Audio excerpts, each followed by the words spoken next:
आज इस वीडियो में हम लोग बात करेंगे जिन लोगों को 2027 में एमबीए करना है वो अपना प्रिपरेशन कैसे करें।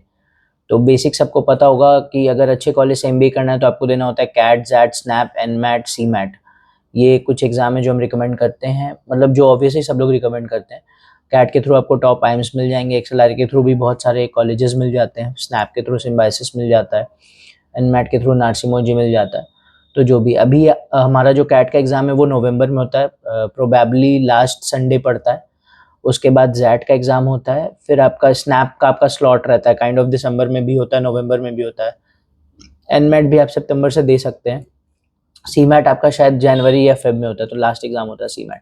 उसके बाद आता है मैट, जो मैट हम रिकमेंड नहीं करते हैं क्योंकि टियर 3 कॉलेजेस या उससे मतलब बिलो एवरेज कॉलेजेस मिलता है काइंड ऑफ।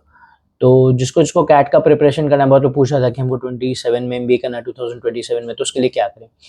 अब मेरा जो कॉल रहता है, आप कोई भी एक अच्छा सा कोचिंग पकड़ लें। अगर आप वर्किंग प्रोफेशनल हैं तो 2-2.5 घंटा पढ़िए। अगर आप नॉन वर्किंग प्रोफेशनल स्टूडेंट हैं, डायरेक्ट एमबीए के लिए जा रहे हैं, तो भी आप 3-4 घंटा पढ़ सकते हैं। 2 से 3 घंटा रेगुलर कंसिस्टेंटली अगर आप पढ़ेंगे तो वो बहुत इनफ है।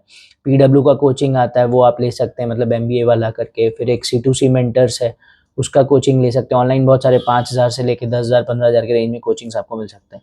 थोड़ा बेटर चाहिए तो रोधा है। उसके बाद आपका और भी कोचिंग्स हैं, नाम तो हम बहुत सारे का भूल रहे हैं। अनअकैडमी हो गया, वहाँ से भी आप देख सकते हैं। तो बेसिक ये है। अदर मैनेजमेंट एग्जाम्स भी होता है, उसमें ओमेट भी होता है। मतलब आप कैट के लिए लेंगे तो उसमें जैट हो गया, उसके बाद आपका स्नैप हो गया, एनमैट हो गया, सारा प्रिपरेशन करा देते हैं। वो आप चेक कर लीजिएगा अपने हिसाब से। और लोग बोलते हैं डीआई हो गया, एलआर हो गया, और आपका उसमें क्वांट हो गया। उसके बाद इंग्लिश का सेक्शन होता है। तो मेरे हिसाब से डीआईएलआर थोड़ा सा टफ होता है। क्वांट आपका प्रैक्टिस बेस्ड है। डीआई भी प्रैक्टिस करेंगे तो हो जाएगा। इंग्लिश है, इंग्लिश को भी सीखना पड़ेगा। तो तीनों रहता है। डीआई थोड़ा बहुत गड़बड़ाता है, मतलब उसमें आपका प्रेजेंस ऑफ माइंड बहुत ज़रूरी है, लेकिन वही है प्रैक्टिस। तो अगर आप अभी से प्रिपरेशन करते हैं तो कैट में ठीक ठाक परसेंटाइल आ सकता है। और अगर पढ़ाई में अच्छे, मैथ्स आपका, क्योंकि बेसिक क्या होता है ना, मैथ्स और इंग्लिश थोड़ा सा स्ट्रांग होना चाहिए। अगर आप बचपन से पढ़े आ रहे हैं तो अगर आपका बेसिक्स क्लियर है, मैथ्स ठीक है, तो ईजिली आप क्रैक कर सकते हैं काइंड ऑफ। इसलिए लोग बोलते हैं इंजीनियर्स मोस्टली कैट क्रैक करते हैं, क्योंकि उनका मैथमेटिक्स पे हमेशा से होल्ड रहा है। और बहुत नॉन इंजीनियर्स भी हैं, बट एक्सेप्शंस ऑलवेज एग्जिस्ट। तो कैट का प्रिपरेशन करें, कैट के बाद जैट का एग्ज़ाम दें, स्नैप दें। स्नैप में सिम्बायोसिस आपको मिलेगा। उसके बाद आपका एनमैट होता है, उससे नार्सिमोजी मिलेगा। नार्सिमोजी थोड़ा महंगा कॉलेज है, क्योंकि वहाँ पे एडमिशन होने के बाद उनके पास शायद अपना हॉस्टल नहीं है, तो आपको मंथली 20 to 25,000 रुपीज़ एक्सपेंस देना पड़ता है अपने पॉकेट से, क्योंकि आप मुंबई में रहते हैं, जो मेन ब्रांच है मुंबई वाला। अगर बहुत सस्ते में एमबीए करना है तो आपका टिस्नेट है। टिस्ट का 1.5-2 लाख 2.5 लाख रुपए फीस होगा पूरा ओवरऑल 2 साल का। उसका आरओआई बहुत अच्छा है, एवरेज प्लेसमेंट अच्छा है, उसका भी कट ऑफ कैट के थ्रू जाता है। उसके बाद आपका एफएमएस है। एफएमएस भी बहुत अच्छा कॉलेज है, लेकिन वो भी कैट के थ्रू मिलता है, उसका 99 परसेंटाइल के ऊपर जाता है। फिर कैटेगरीज है अलग अलग, जनरल हो गया, ईडब्ल्यूएस हो गया, ओबीसी हो गया, SC ST हो गया, इन लोगों का कट ऑफ अलग अलग है।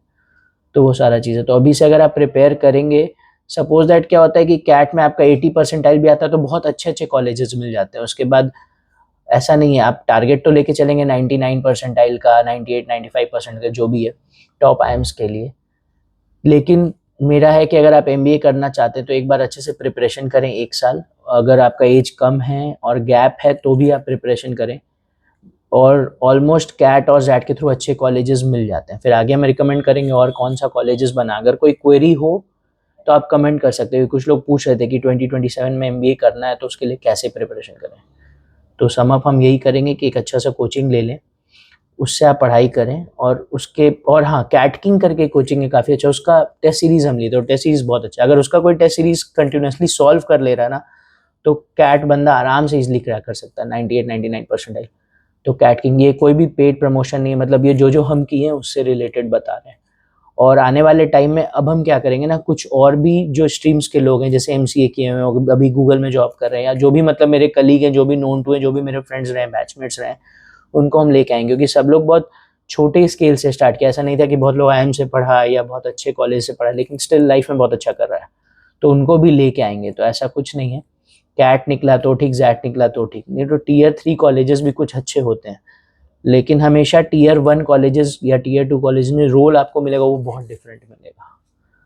तो यही था कैट का प्रिपरेशन या फिर एमबीए के लिए प्रिपरेशन कैसे करें। हमेशा कोशिश करें कि बेहतर कॉलेजेस आपको मिले, बहुत अच्छा कॉलेजेस मिले। अगर सपोज दैट आप 99 परसेंटाइल का टारगेट लेके चलते तो आप कितना भी गिरेंगे तो 80 पे गिरेंगे, 85 पे गिरेंगे। उससे अगर आप पहले ही सोच लेंगे नहीं हम टीयर 3 से करेंगे, हमसे नहीं हो पाएगा, तो ऐसा नहीं है। बहुत हार्ड प्रिपरेशन नहीं है, कंसिस्टेंसी बहुत ज़रूरी है, तो आराम से निकल जाता है। फिर लास्ट ऑप्शन सीमैट है। सीमैट के थ्रू भी 5-6 कॉलेज अच्छे मिल जाते हैं, लेकिन फिर सीमैट में अभी आपको 95 परसेंटाइल प्लस लाना पड़ेगा, तो वो चीज़ है।